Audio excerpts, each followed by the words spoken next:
20대의 아이콘 홍대 문화를 집중 해부한다. 세대 간 소통 코너 라디오 홍대.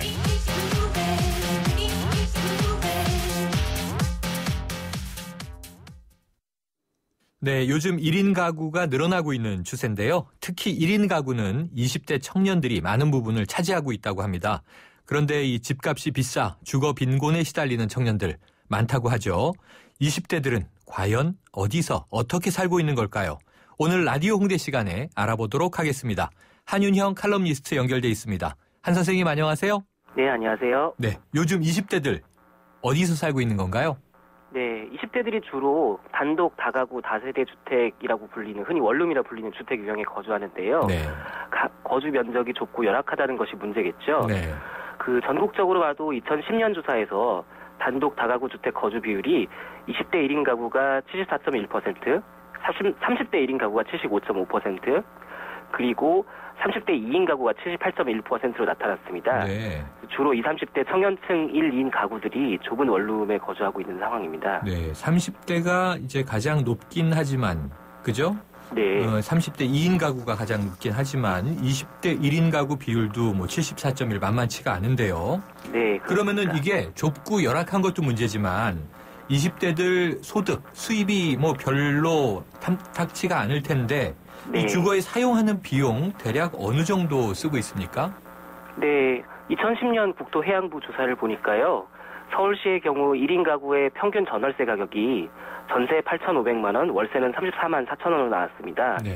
2인 가구의 경우 좀 더 올라가서 전세 1억 1천만 원, 월세 35만 원, 3천 원으로 나왔는데요. 네. 그런데 연령대가 높아질수록 자가주택 비율이 증가하고 오히려 월세 부담이 감소하는 걸로 나와요. 네. 그러니까 20대나 30대 등 청년층의 월세 부담 비중이 더 크다는 건데요. 네. 20대 1인 가구의 평균 월세는 40만 9천 원에 달했습니다. 저소득에서 좀 감당하기엔 조금 센 액수죠. 그렇죠. 일단은 뭐 요즘에 또 이 전세가 많이 줄어들고 있기도 하고요. 네네. 전월세, 월세로 바뀌고 있기도 한데 또 전세가 있다 한들 그 목돈을 마련할 이 방법이 없으니까 월세에 사는데 이 월세 부담 30만 원대 이상 넘어가면 이게 만만치가 않죠. 네. 자, 그렇다면 종합적으로 봤을 때 20대의 주거 문제 어떤 문제들이 좀 심각합니까? 네, 제가 오늘 자료를 하나 보고 나왔는데 민달팽이 유니온에서 만든 자료입니다. 네. 5년마다 실시되는 인구주택 총조사 자료 중심으로 청년층 주거 문제 현황 살펴봤는데요. 네. 주로 서울 지역 문제를 다루고 있습니다만 아무래도 지역에선 20대가 부모와 동거하는 비중이 높잖아요. 네.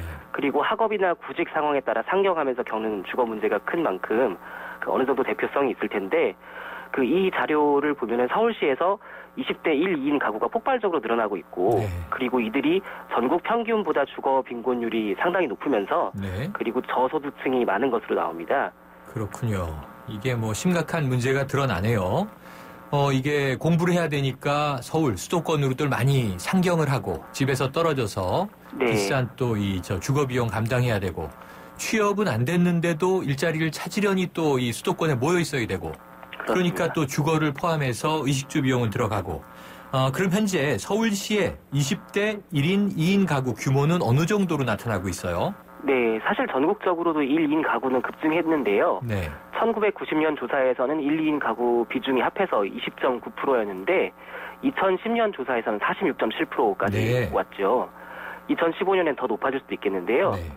그런데 서울시에서 사는 20대 1, 2인 가구 비중은 그에 비교해서도 압도적입니다. 2015년 통계로 1인 가구가 63.4%, 2인 가구가 25.9%, 합치면 89.3%로 90%에 육박합니다. 네, 10% 정도 빼고 거의 다군요. 네. 그러면은 그렇습니다. 이 서울시 20대 청년들이 대체로 1인이나 2인 가구에 사는 이유는 뭘까요? 앞서 말씀드린 대로 학업이나 취업 문제가 결정적일 것 같은데요. 2014년에 서울 거주 청년을 대상으로 한 설문조사를 보면은 네. 부모와 동거하지 않는 서울 청년 454명 중에 학업 취업을 위한 타 지역에서의 이주를 선택한 인원이 74%였습니다. 네. 그래서 서울 지역의 미혼 1, 2인 가구의 증가를 청년층에서 많이 담당하고 있는 게 아닌가 이렇게 생각이 됩니다. 원인은 거기 있군요. 학업과 취업을 위한 타 지역으로부터의 이주.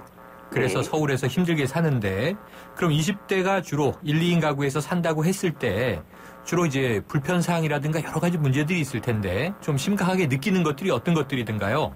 네, 그렇습니다. 서울 지역 청년 가구들에 대한 조사를 보면은 주거 환경 만족도도 낮은 편이고 네. 거주 기간도 짧은 것으로 나타나는데요. 네. 주택에 대한 만족도 질문에 불만족 응답을 한 서울 청년 가구 비율이 16.3%에 달하는데 네. 전국 평균은 9.5%예요. 네. 많이 상대적으로 높네요. 높은 편이죠. 네. 네네.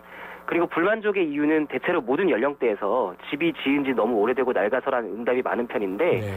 청년층의 경우 이와 별도로 집값 혹은 집세가 너무 비싸서 불만스럽다라고 답하는 비중이 다른 연령대에 비해 한 3배가량 높습니다. 그렇군요. 네.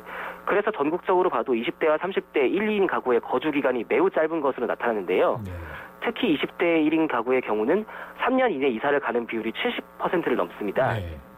반면 원룸 거주 비율은 역시 상당히 높은 편인 60대 이상 1인 가구의 경우에는 3년 이내에 이사를 가는 비율이 20%가 안 되죠. 네.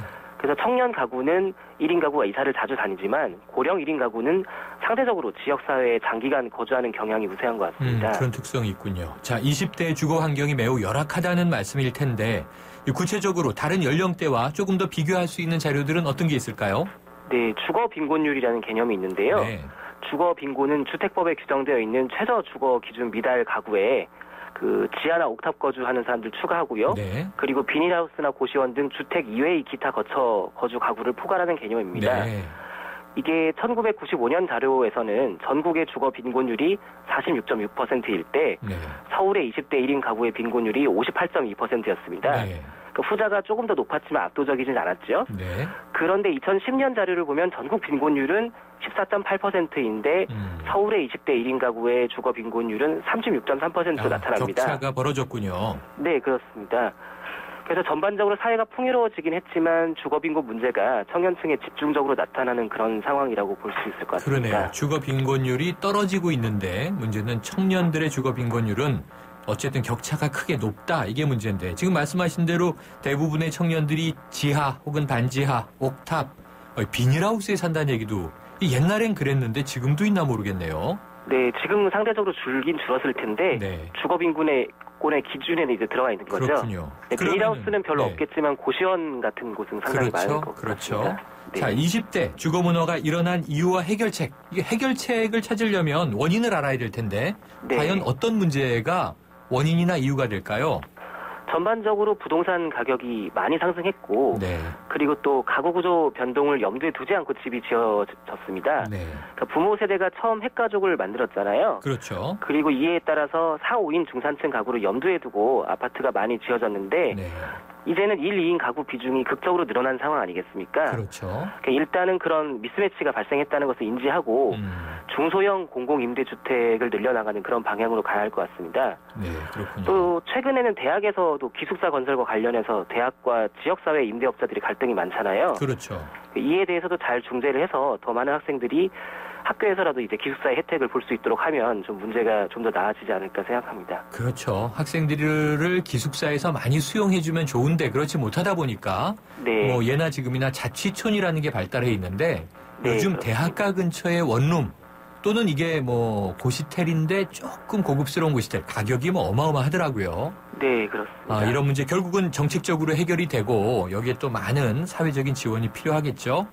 네, 그렇습니다. 네, 우리 청년들 미래 세대라는 이야기 많이 합니다만 이들의 이제 이 주거도 해결해주지 못한다면 미래 세대에게 우리가 정말 못할 일을 하는 게 아닐까 싶습니다. 오늘 말씀 감사합니다. 네, 감사합니다. 지금까지 한윤형 칼럼니스트였습니다.